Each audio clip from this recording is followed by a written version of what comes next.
आज मैं बात कर रहा हूँ कि कल्पना की शक्ति क्या होती है और कल्पना की शक्ति कैसे काम करती है और इसी प्रसंग में कि हमें बनना क्या है। तो मैं सुबह-सुबह टहलने के समय एक छोटे से विद्यालय की तरफ चला जाता हूँ। नन्हे-मुन्ने बच्चों का विद्यालय, कुछ बच्चे घेर लेते हैं जिनके लिए मैं दादा सर होता हूँ। मैं अक्सर उन बच्चों में बड़े सपने बनाने, जगाने और गढ़ने के लिए उनसे तरह-तरह का सवाल करता रहता हूँ। तुम बड़ा होकर क्या बनोगे? उन सपनों को आकार देने, उन सपनों में रंग भरने और उन सपनों को जीवंत बनाने के लिए उन्हें सपनों के कल्पना लोक में विचरण भी कराता रहता हूँ। कल्पना के संबंध में अल्बर्ट आइंस्टीन की बात करना प्रासंगिक होगा। अल्बर्ट आइंस्टीन ने कहा था कि जीवन में कल्पना ही सबसे महत्वपूर्ण है, क्योंकि आपका ज्ञान एक सीमित दायरे तक स्थिर रह सकता है, लेकिन कल्पना अनंत की ऊंचाइयों को, गहराइयों को भी पार कर सकती है। कल्पना ही पहले विचार बनते हैं और फिर कल्पना ही वास्तविकता भी बनते हैं। अल्बर्ट आइंस्टीन एक क्लर्क था, पेटेंट कार्यालय में क्लर्क था। आइंस्टीन खिड़की से बाहर उस पेंटर को देख रहा था जो सामने दूर चर्च की बाहरी दीवारों पर रंगाई पुताई कर रहा था। उसने कल्पना की कि यदि वह पेंटर वहाँ से गिरेगा तो क्या होगा, यदि वह अंतरिक्ष में गिरा तो क्या होगा, यदि वह धरती पर गिरा तो क्या होगा, यदि दूसरे जगह गिरा तो क्या होगा। गणित में अभिरुचि रखने वाला वह कार्यालय क्लर्क इसी कल्पना को आगे बढ़ाते हुए सापेक्षिता का विशेष सिद्धांत दिया और एक दशक के बाद सापेक्षिता का सामान्य सिद्धांत दिया। इनकी दूसरी जो कल्पनाशीलता पर की बात है कि यदि एक ट्रेन, उससे लाइट निकल रहा है, रात में प्रकाश निकल रहा है, तो वह प्रकाश के गति से चलेगा, लेकिन यदि वो ट्रेन गतिमान है तो उस प्रकाश की गति में ट्रेन की गति भी जुड़ जाएगी, लेकिन प्रकाश की गति तो स्थिर है, तो क्या होगा। तो उसने सोचा, कल्पना की उड़ान भरी और उसने पाया कि तब जो है टाइम पसर जाएगा, टाइम डायलेट कर जाएगा। ध्यान रहे, मैं टाइम के डाइल्यूशन की बात नहीं कर रहा हूँ, मैं टाइम के पतले होने की बात कर रहा हूँ, गाढ़ा होने का पतला नहीं, टाइम के पसर जाने की बात कर रहा हूँ। तो ये सिद्धांत उनकी कल्पना से मिला और इस शताब्दी का महान दार्शनिक स्टीफन हॉकिंस ने भी जो ब्रह्मांड का रहस्य खोला, उसमें भी कल्पना शक्ति का ही उपयोग किया। तो बच्चों में कल्पना की शक्ति और समझ बढ़ाना बहुत ज़रूरी होता है। सवाल पूछना, स्टीफन हॉकिंस कहते हैं कि पढ़ाने का सबसे अच्छा तरीका होता है। तो कल्पना की शक्ति और कल्पना की समझ बढ़ाना बहुत ज़रूरी होता है। कल्पना व्यक्ति के चेतना का विस्तार अनंत तक कर सकता है और अनंत के उन निष्क्रिय तत्वों को अपने पक्ष में सक्रिय भी कर सकता है। अनंत स्वयं में सदैव और सतत चैतन्य नहीं होता है, अनंत स्वयं में सदैव और सतत चैतन्य नहीं होता है, बल्कि एक मानव की अपनी कल्पना की शीलता के साथ और अपनी चैतन्यता के साथ ही वह अनंत को चैतन्य कर सकता है, ब्रह्मांड के उन भागों को चैतन्य कर सकता है जिनको वह चैतन्य पाना चाहता है, जिनको वो अपने पक्ष में उपयोग करना चाहता है। तो चेतना का वह सक्रिय वास्तविकता है जिसे भौतिकी के उलझाव सिद्धांत, इंटेंगलमेंट थ्योरी के रूप में देखा जा सकता है। मतलब आप अपनी कल्पनाशीलता का उपयोग कर, बच्चे अपनी कल्पनाशीलता का उपयोग कर इस इंटेंगलमेंट थ्योरी के द्वारा ब्रह्मांड के चेतना के उन पक्षों को सक्रिय कर सकता है, अपने पक्ष में उपयोग ला सकता है जो अन्यथा ऐसे ही निष्क्रिय पड़ा हुआ है। मैं बहुत गंभीर बात कर रहा हूँ, इसे आप रोक कर दोबारा भी सुन सकते हैं। तो तुम क्या बनोगी? एक बच्ची से मैंने पूछा, वह बताई कि वह डॉक्टर बनेगी। वाह डॉक्टर, तब तो जब मैं बीमार पड़ जाऊंगा तब मुझे सुई नहीं देकर सिर्फ पीने वाली ही दवाई देना। हाँ सर, हाँ दादा सर, आपके घर भी आऊँगी आपको देखने। एक बच्चे ने बताया कि वह बड़ा होकर एक धनी आदमी बनेगा।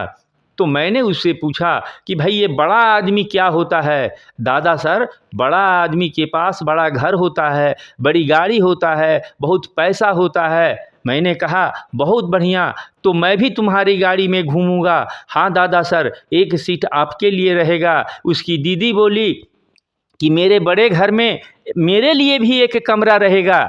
और इस तरह के अनेक सवाल और जवाब आ रहे थे। मेरा काम सिर्फ यह था कि मैं उन बच्चों की कल्पनाशीलता को बताऊं, उनको दिखाऊं और उनको उड़ाऊं। यह भी बताऊं कि बच्चे अपने सपनों की वास्तविक उड़ान कैसे भरेंगे। तब एक छोटा बच्चा अंकुश मेरे पास आया। मैंने उससे पूछा कि तुम बड़ा होकर क्या बनोगे? उसने बड़ी सरलता से, बड़ी सहजता से, लेकिन बड़ी दृढ़ता से जवाब दिया कि दादा सर, मैं बड़ा होकर आदमी बनूंगा, मैं बड़ा होकर आदमी बनूंगा। इसका जवाब तो एक बार की बहुत साधारण लगा, पर मैं इस असामान्य जवाब से ठिठक गया। वैसे ही जैसे भारत के तत्कालीन राष्ट्रपति अब्दुल कलाम साहब एक बार गुजरात के आनंद में एक विद्यालय की एक छात्रा स्नेहल ठक्कर के जवाब से ठिठक गए थे, इन्हें भारतीय राष्ट्रपति अब्दुल कलाम ने अपनी पुस्तक इग्निटेड माइंड में के समर्पण में लिखा है। उसने बच्चों से पूछा था कि तुम्हारा सबसे बड़ा दुश्मन कौन है? तो विविध जवाबों में एक जवाब जो उन्हें मिला, जो उन्हें चौंका दिया था, छात्रा स्नेहल ठक्कर ने बताया कि गरीबी ही हमारा सबसे बड़ा दुश्मन है। यह उनकी पुस्तक इग्निटेड माइंड में उसी बच्ची को समर्पित है। गरीबी के कारण ही आदमी अज्ञानी रह जाता है और उसके व्यक्तित्व का महत्तम विकास नहीं हो पाता है। तब वह अपने समाज और मानवता को अपनी क्षमता के अनुरूप कुछ नहीं दे पाता है। तो अब मेरे सामने सबसे बड़ा प्रश्न यह था कि आदमी बनने का तरीका क्या होगा? क्या साहित्य ही एक बनमानुष को मानुष या आदमी बनाता है? निश्चिततया संवाद ने ही, कम्युनिकेशन ने ही, विमर्श ने ही एक पशु मानव को, एनिमल मैन को एक होमो सोशियस, सोशल मैन, सामाजिक मानव बनाया। और फिर वह इसी के सहारे, इसी संवाद और विमर्श के सहारे वह जो सामाजिक आदमी था वह होमो फेबर, निर्माता मानव भी बनाया और इस संसार को बनाया। इसी संवाद ने, इसी विमर्श ने आज आदमी को वैज्ञानिक मानव भी बना दिया है। इसी संवाद ने साहित्य को जन्म दिया है और साहित्य को विकसित भी किया है।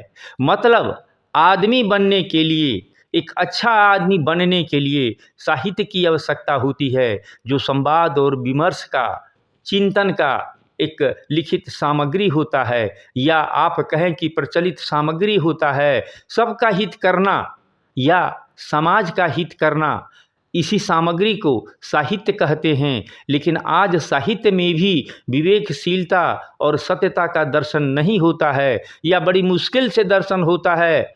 भारत के साहित्य पर सामंती संस्कार का, सामंती संस्कृति का छाया फैला हुआ है। भारतीय संस्कृति के मौलिक ग्रंथों को मध्ययुगीन सामंती काल में नष्ट कर दिया गया।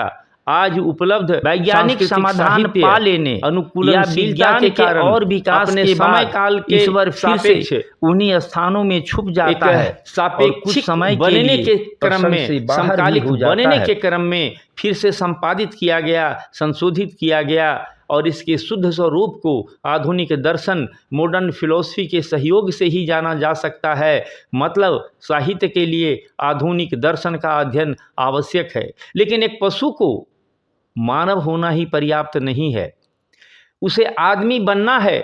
उसे सिर्फ एक मानव नहीं होना है, मानवता से युक्त मानव होना है। और इसी के लिए साहित्य और दर्शन की अनिवार्यता होती है। साहित्य मानव में सहानुभूति और समानुभूति, सिंपैथी और इम्पैथी जगाकर उसे संवेदनशील, सेंसिटिव बनाता है। साहित्य के द्वारा हम एक दूसरे के प्रति दुख, सुख, संघर्ष, प्रेम और अन्य भावनाओं को महसूस करने लगते हैं। साहित्य के नायक हमें उसी तरह बनने का प्रेरित करते हैं। अनेक साहित्य इसलिए रचे जाते हैं, वास्तविक या काल्पनिक। साहित्य में अनेक ऐसे पात्र हमें सत्य, न्याय, स्वतंत्रता, समता, समानता, बंधुता, प्रेम, साहस, त्याग और करुणा के आदर्श प्रस्तुत करते हैं। इन साहित्यों के द्वारा व्यक्ति, परिवार, समाज में नैतिक मूल्यों को स्थापित करते हैं। लेकिन कोई साहित्य बिना आधुनिक दर्शन की समझ के समुचित हो ही नहीं सकता है, वह पाखंड और ढकोसला से भरा होगा। इसलिए आधुनिक दर्शन को इसमें आना ही होगा। दर्शन कुछ नहीं होता है, किसी चीज को देखने समझने का दृष्टिकोण होता है। देखना, सम्यक रूप से देखना, ताकि सत्यता का बोध हो सके, सत्यता के निकट का बोध हो सके। तो मतलब समुचित साहित्य तर्कशील होगा, विवेकशील होगा, मानवतावादी होगा और आपको वैज्ञानिक भी बनाता हुआ होगा। सवाल खड़ा करना समुचित साहित्य का एक प्रमुख कार्य होना चाहिए। समुचित साहित्य ही सभ्यता और संस्कृति को मानवीय बनाता है। समुचित साहित्य ही आत्मचिंतन, आत्म अन्वेषण और आत्म मूल्यांकन करना सिखाता है। समुचित साहित्य आत्म भूमिका और आत्म संतुलन का समन्वय भी समझाता है। संक्षेप में कहें तो समुचित साहित्य ही हमें जीवन की कला और विज्ञान समझाता है, जीवन दर्शन को स्पष्ट करता है, मनुष्य में मनुष्यता जगाता है और मानव को आदमी बनाता है। इसीलिए मानव को आदमी बनाइए और मानव को आदमी बनाने के लिए समुचित साहित्य को जिंदा कीजिए। समुचित साहित्य को जिंदा करने के लिए संवाद कीजिए, विमर्श कीजिए और साहित्य को वैज्ञानिक आधार दीजिए। सुनने के लिए धन्यवाद। चैनल को जरूर सब्सक्राइब करें।